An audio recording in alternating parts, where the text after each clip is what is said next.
base de médias, il y a Bertrand Kefterian, que je n'ai pas lu. Guillaume, il faut que tu m'envoies ça, il faut enfin que je me le procure. Bertrand Kefterian, finalement, qui raconte les aventures de... Un chasseur de Bertrand Kefterian. Merci. Un chasseur d'extraterrestres, mais pris dans une sorte de télé-réalité, en fait. Exactement. Donc, bon. Sachant que ça se Qu'est-ce déroule passe à Metz. Metz. Donc voilà, Metz a été envahi par les aliens, c'est ça l'histoire. Et est devenu finalement un camp retranché dans lequel les aliens sont là. Et puis il y a la télé qui a mis son grain de sel là-dedans. Et apparemment il y a des Et émissions. Bertrand en profite aussi. Et essaye de devenir célèbre dans une émission de télé-réalité où il est un chasseur d'aliens. D'ailleurs, on pourrait faire une bonne analyse de son nom, Kefterian. Je sais pas du tout, toi tu sais d'où ça vient? Bah, Kef comme la police, Terrien comme terrien.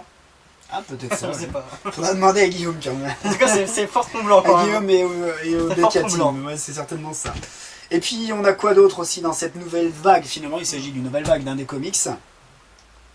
Bah, on a Element avec Ringon et je sais pas, le très peu connu Opitea. Ouais, il faudrait que ça soit connu un peu plus, en tout Ouais. cas, ça c'est sûr. Donc, je vais en parler un petit peu. Element, c'est un label qui est mené par Jean-Herbert Sgarda, qui se trouve à Agen. Jean-Herbert, tu confirmeras. Et puis, qui a lancé des premières initiatives avec un comic book preview qui s'appelait Berserker Genesis, dans lequel il présentait un concept d'une future série qui s'appellera Ringorn, dans laquelle on a des vikings.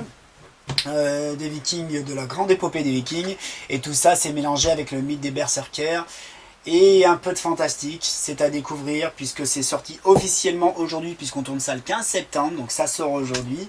Découvrez Ringorn, donc Element qui a fait cette première aventure, qui a travaillé aussi sur les Oachons. Les Oachons, c'est quoi? C'est une bande dessinée pour les tout petits. C'est écrit, dessiné par Tony Normand qui était avec nous à la Comic Con à Villepinte. À découvrir. Et puis Jean-Louis H, il a eu un projet qui lui est tombé dessus, qui s'appelait Oplitea, et qu'il a décidé de porter. Donc Oplitea, on va en reparler juste après, je développe pas.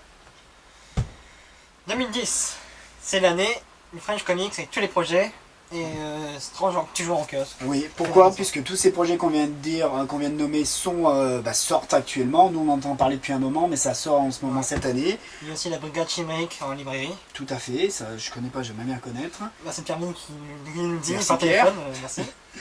Et Strange qui est toujours en kiosque, qui va quitter les kiosques, mais qui aura eu une aventure de quelques mois ou d'une année sur un kiosque. Pas mal quand même, pas mal. Donc tant mieux. Strange qui mélange du comics 100% américain à des initiatives françaises, donc tant mieux, on le soutient. Voilà pour cette historique. Le organique, je crois qu'il est encore sorti Reptile il n'y a pas longtemps. Non Oui, et qui va sortir Reptile et Shield Master, donc Voilà, fait par le Shield Master, français. Monsieur Ridman, si tu lis ça, je veux lire Shield Master, je veux mon Shield Master. Voilà, donc une grosse année 2010, et surtout, c'est pas fini, on va en reparler par la suite. Là, on va pas plus loin, on est dans l'historique, on n'est pas dans les projets. Mais voilà, c'est une grosse année. Pourquoi? Parce qu'il faut... Excuse-moi, Fantasque. Fantasque qui On revient, connaît aussi. tout à fait. Qu'est-ce qui se passe d'autre? Et en fait, il faut savoir que tous ces projets sont menés par des gens qui ne sont pas distribués au niveau national, qui sont des assos, qui sont des artistes indépendants, qui sont soutenus parfois par des sociétés qui prennent un peu de risques, comme Element, comme Wanga d'Anthony, parce que ces gens-là adorent les comics et qu'il n'y a pas de raison. Nous aussi, les Français, on sait en faire. Et on va faire du vrai bon comics book français. Ça va dépoter. La découverte. Donc, on en est où dans le sommaire? Deuxième partie de ce Giant Size. Ça commence peut-être à durer un peu, mais ça tombe bien, on est bien. Hein, on est dans la caravane américaine. Pour une intro, ça va. Ouais, ça devrait être pas mal. Voilà, on a fait la première partie. Ouais. De quoi on parle? Maintenant, on peut peut-être faire un zoom sur Oplitea, non? Je sais pas. Ça peut se faire, Mais il est toujours pas là, le scénariste. Hein. Moi je connais quelqu'un de très bien placé qui peut vous parler d'une série en particulier, hein, puisque l'objectif dans French Comics Force, là on a fait l'historique, c'est pour notre première, il fallait prendre le temps de le faire. D'ailleurs cet historique il est certainement pas complet, il est certainement pas exhaustif, on a certainement oublié plein de choses, des séries et des auteurs, donc on s'excuse auprès d'eux. Donc voilà, ça l'historique c'est fait, on n'aura pas à le refaire. Et puis, on refera une autre fois si besoin. Mais... Oui, on apportera des précisions. Et puis surtout, on essaiera de vous faire découvrir des projets, bien sûr, en particulier. On fera un zoom, donc là, c'est l'objectif. On va vous parler d'Oplitea, puisque moi, je connais quelqu'un de bien placé qui peut vous parler d'Oplitea, puisque c'est... Laurent. C'est moi-même. Donc voilà, vous me connaissez peut-être sous la casquette Roncevaux sur le blog Comics Heroes, mais j'ai un vrai nom de famille, hein, je suis une vraie personne, et j'ai aussi, pour de vrai, et j'ai aussi porté un projet qui s'appelle Oplitea, qui est celui-là, conjointement avec un dessinateur moi que je trouve génial qui s'appelle Patrice Martinez, non seulement génial parce qu'il nous sort des super dessins, mais parce qu'en plus il tient le rythme, il est fidèle, il y croit, il faut pas le répéter mais il a des idées. Donc voilà, pour moi c'est un grand plaisir, un grand honneur de travailler avec Patrice. Donc qu'est-ce qu'on va lui demander à ce Laurent Artaud sur Oplitea? D'abord de se présenter lui-même, je sais pas. Bon, c'est fait, je pense. Ok, donc scénariste sur Oplitea. Il était par qui, tu l'as déjà dit aussi? Édité par donc Element, donc Jean Herbert Sgarda. Element Comics, donc on ne connaissait pas, à qui on a présenté le projet et qui a pris le pari de nous monter ça sur un super comic book avec une super maquette. Il faut que vous le découvriez. Ce qu'il faut savoir aussi, c'est que Element c'est surtout médiéval, c'est ça? Ouais, les propres projets qu'il porte lui-même sont assez médiéval ou je sais pas, et la période viking, Ringorn. Et puis il y a Dieu le veut qui va sortir, mais on en parlera par la suite. C'est pour ça en fait je voulais faire le lien avec Oplitea, mais quand on voit bien comment elle est vêtue, oui, on comprend pourquoi. Oplitea, une héroïne mythologique. Donc c'est disponible où? C'est disponible, c'est ça le souci un petit peu pour nous les auteurs French Comics, c'est que c'est pas distribué dans les grands magasins. C'est disponible sur le site internet d'Element et puis dans les festivals auxquels on va participer, dans des comic shops comme celui d'Astro City à Lille. Il en reste 3, je crois. Oui, il en restait 3, j'espère qu'il n'y en a plus en fait. Mais aux dernières nouvelles, il en restait 3. Et voilà, et puis on espère pouvoir le placer auprès d'autres comic shops qui veulent bien jouer le jeu, qui veulent bien nous donner un coup de pouce, puisque bien sûr, on essaye de faire ça à des prix intéressants pour tout le monde. Voilà, on espère que ça va pouvoir se développer par la suite. Donc il est disponible un petit peu confidentiellement pour l'instant. Maintenant, on va faire l'interview. L'interview. Bon, alors l'interview de Laurent Artaud, Oplitea, numéro 1. Tout d'abord, on va faire un petit commencement sur toi d'abord. Avant de parler Oplitea, on va parler de toi. D'accord. Alors, comment est née ta passion pour les comics justement? Les comics, c'est une passion de quand j'avais 10-11 ans. J'ai eu un copain, un cousin éloigné, qui m'a laissé un sac de sport rempli de comics, c'était dans les années 80. C'était rempli de quoi? Rempli de parutions à Reddit, c'était rempli de Strange, de Spidey, de toutes ces choses-là. Il y avait du Horde, il y avait les Vengeurs, il y avait les Jeunes Titans, il y avait toutes ces choses-là. Et je suis tombé dedans un été et j'ai tout lu, quoi. J'ai tout lu. J'avais un grand copain qui s'appelle Bertrand, avec qui on partageait ça, et on était au camping en Ardèche, et tout le monde a lu les comics, quoi. Tout le monde a mis le nez dans le sac de sport, et on a tous adoré. Et mon premier vrai souvenir, c'est vrai que j'en ai lu d'autres, il y en a peut-être 2, c'est la saga du Phénix Noir dans les spéciales Strange compilés en version française. X-Men, forcément l'X-Men de Chris Claremont et John Byrne, et un album qui présentait les aventures en solo de Hawkeye, Œil de Faucon. Du coup, c'était tellement bon, j'ai jamais lâché. Et donc, justement, à cause de ça, tu as voulu faire toi-même ton propre numéro. Donc, vas-y, présente-nous un peu Oplitea, vite fait. Oplitea. Selon, dans un point de vue scénariste, d'abord.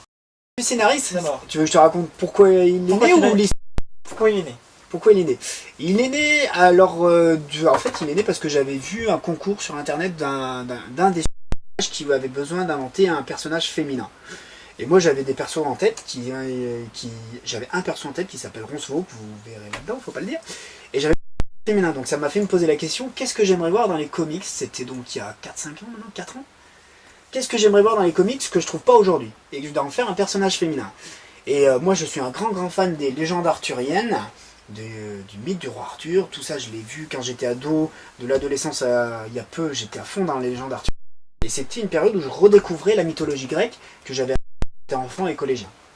Et je me suis rendu compte que j'avais plus de mythologie grecque dans les comics, et je trouvais ça fort dommage, puisque forcément j'adore ça, et que c'est des choses qui ont existé, qu'on d'ailleurs on recommence à voir en ce moment je trouve, mais il n'y avait pas ça. Donc voilà, Oplitea c'est quoi? C'est ma version un petit peu de la mythologie grecque super-héros, avec tout un univers, parce que on en reparlera peut-être, Oplitea c'est tout un univers, sans pour autant retranscrire les mythes de la mythologie avec des persos déjà, parce que parfois c'est un petit peu compliqué. Moi je suis un grand fan de la mythologie pour les grands concepts, les créatures et tout, mais il y a des histoires et des mythes qui sont un petit peu difficiles à accrocher pour nous. Donc moi j'ai voulu essayer d'en faire quelque chose de plus lisible.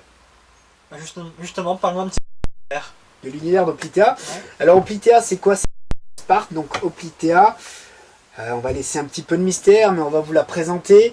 C'est une guerrière grecque qui a plus de 4000 ans et qui a quelque chose de très très particulier dans sa descendance. D'accord? Donc je vous laisserai lire le comic book, tant qu'à faire, c'est aussi bien.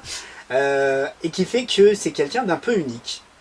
Et puis bah, elle fait partie d'un groupe de super-héros qui s'appelle la Justice Force.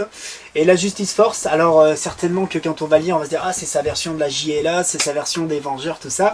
En fait c'est pas le cas, comme Oplitea n'est pas ma version de Wonder Woman, c'est ma version du super-héros grec, mythologie grecque. Et ben dans Justice Force vous allez retrouver un super-héros qui s'appelle Superbug, qui peut être peut-être directement ou indirectement inspiré d'un certain Micros dans les années 80.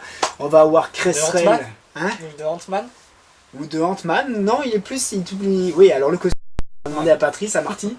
Mais moi, perso, c'est vrai que c'est un peu ma version de Micros. On a Cresserel, qui ressemble pas à des autres, qui est inspiré d'un faucon. Un petit peu, pour moi, c'est mon Tony Stark version aigle. On a quoi? On a Spectral, qui est un super-héros fantôme, c'est pareil, ça c'est quelque chose que je trouvais pas dans les comics, un super-héros qui ressemble à un fantôme. Bon, maintenant il y a Haunt de Robert Kirkman, mais à l'époque quand j'ai travaillé là-dessus, ça n'existait pas. On a qui d'autre? On a le fameux félin, puisque finalement Wolverine est arrivé dans les années 80, et forcément il faut mettre un griffu dans les équipes. Donc j'ai essayé de faire quelque chose de plus européen, c'est un personnage qui s'appelle Phalanx, et puis j'oublie... Qui d'autre? Non, c'est tout, je les ai tous. Non, les autres, il faut les garder dans le carton. Ouais, il y en a encore d'autres. À venir. Donc, bah, c'est bien, tu as déjà parlé des influences à peu près comme personnage, mais comme style d'écriture. Est-ce que tu as des influences? Est-ce que ça vient comme ça? Ouais, c'est vrai. Je vais juste repréciser que l'univers se passe dans une uchronie. En fait, tout ça, ça se passe dans un univers alternatif d'un autre, mais l'aventure se passe dans une ville qui s'appelle Europolis. Europolis, c'est très simplement ma version un petit peu de Metropolis à l'heure. Hein, voilà. Les influences écriture. Moi, mes influences, c'est les comic books depuis que je lis, depuis que je suis gosse. J'ai pas du tout de formation artistique, j'ai rien du tout. J'ai lu des comics depuis que je suis gosse. J'étais un grand fan jusqu'à il y a encore 10 ans des X-Men. J'adore les X-Men, mais un nouvel auteur qui s'appelle Robert Kirkman, avec une série de super-héros très classique, je dirais, d'apparence, qui s'appelle Invincible. Et dans les thèmes, finalement, il revisite, ce monsieur Robert Kirkman, il revisite les super-héros style Superman, mais avec de l'émotion, mais avec de l'intrigue, avec de l'action, tout ce qui fait, en tout cas, les recettes du bon comic book. Mon influence, et ce que je revendique, moi, ce que j'essaye de faire avec Oplitea, c'est du Robert Kirkman à la française.